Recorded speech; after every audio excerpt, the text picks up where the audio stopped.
Hello YouTube, GHQ Ty here, and here is another profile. Yes, we are sticking with this format. Yes, that is Superman to my right. And we'll start. Look, PK. So, obviously we have Deimos early as the buddy because he is best buddy. And we have a beautiful Purgatory Knight flag. Because it just has to be done that way. I mean, come on guys. What's wrong with you? So, to start things off, our new size 0. Things have completely changed, I'm sure you can tell. Here, obviously, we have our Needleclaw Dragon. Needleclaw is brilliant. The stats might not be the best, but hey, it's a Purgatory Knight. And when it is destroyed, by a card effect obviously, it bounces back to hand. So it's sort of like our version of the Dragon World thing. Boomerang Dragon. Next, size 1s. 2 copies of Necropalm Dragon. I do have foils. I just need to find them.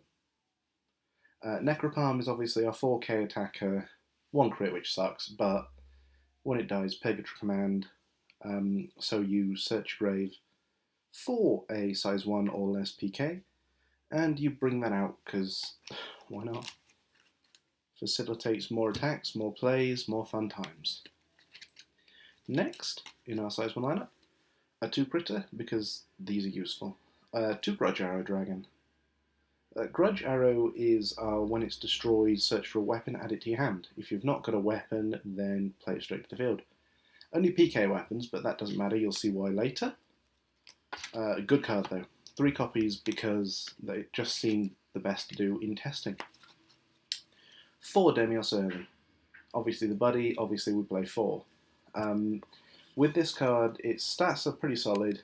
5k, 2, but you can't call it unless you have another PK. But that doesn't really matter, because why we play him is the ability.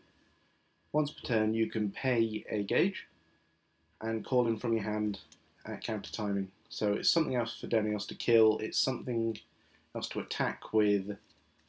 So, as you can tell, we just want to slam things. We're playing Purgatory Knights, guys.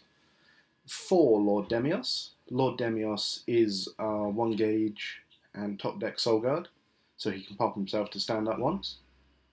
And yeah, he's pretty good, 6k power. It's very nice. The true bread and butter of this deck is our, before I drop them, 4 copies of Geist Deimos. This card is fantastic. No cool cost. Counter, he can kill a Purgatory Knight, including himself, as all the Deimoses can. But he gets 3 abilities. The first is obviously to restand, so you want to kill something else really.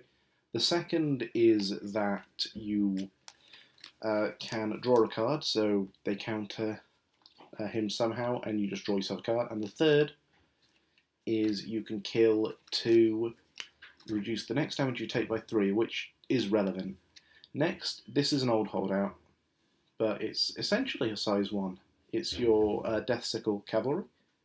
Obviously, when it dies, you get a PK back, but as long as you've got a PK on the field, it will become a size 1, and 9k power, 4 defense, which is sucky, 2 crit, but double attack. That's primarily why you play it. More recursion, more power, especially when you're coming up against Arthora, Yamigeddo, the Chaos, etc., etc.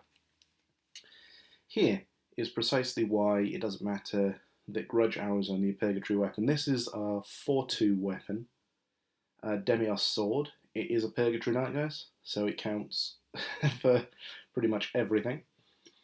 Once per turn, when your PK dies, you will be able to draw a card, which again, hand controlled is nice, and when everything is dying, even nicer. We kind of sort of need that. 3 copies of Black Dragon Shield, which is obviously your reduced damage to 0 and gain 1 life. So yeah, I don't think we need more. We could play more. I'll show you why in a bit, but for now, it's working fine. And say, we've got Lord Deimos now. We've got Bloodsoaked Path, which is our Purgatory specific Nullify, which is very nice that we've actually got one of those. It's better than Midnight Shadow, guys. It's better than Midnight Shadow. Next are 4 copies, again Purgatory spells, is Purgatory Knights Forever, which is gain 2 Purgatory Knights with any name back from the grave, which is relevant because obviously we kill all our stuff, we want it all back. I mean, Needleclaw can't do everything. It's probably a controversial one because I only play 3 copies of this, but 3 copies of Blood Sorcery stop all your Purgatory Knights from dying that turn and cantrop for 1. What else to say, guys? It's fantastic. Your Purgatory Knights do not die in your opponent's turn. I mean, I don't think you can understate how strong that is. Again, another controversial one is 3 copies of We Are Immortal. We Are Immortal is obviously the old, when your Purgatory Knight dies, counter, play it, gain a gauge, bounce that Purgatory back to hand when it is destroyed. So it gives you more reuses, it gives you that little bit more gauge. You'll see why, because it's useful. We play 2 of the new Hymn card. I thought this card was terrible. Props to Hunter Surge because he actually convinced me that it wasn't.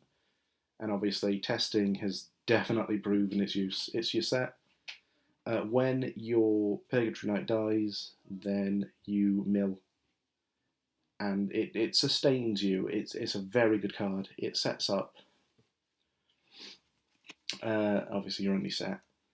The reason we do that is Genocide Punisher, which is either counter for every PK in your grave, you can deal 1 damage to your opponent, as long as it's got a different name, and we play a fair number, as long as they're casting an impact, or it's 2 gauge to deal 3 damage. Again, both plays are pretty damn solid. I mean, the 3 can be nullified or reduced, but as a finish out, it's not too bad. I mean, you could just cast 2. Last but not least, though, is Chaos Execution, which is obviously you bounce a PK back to hand, call him out, and slam for that last little bit of damage. But if you liked that, guys, if you like any of the other things you see here, check out Team GHQ. Check out us on Facebook. We've got a website. If I can remember, I will actually put the links in the description down below. If I forget, then tough, and you'll have to look them up yourselves. But happy gaming.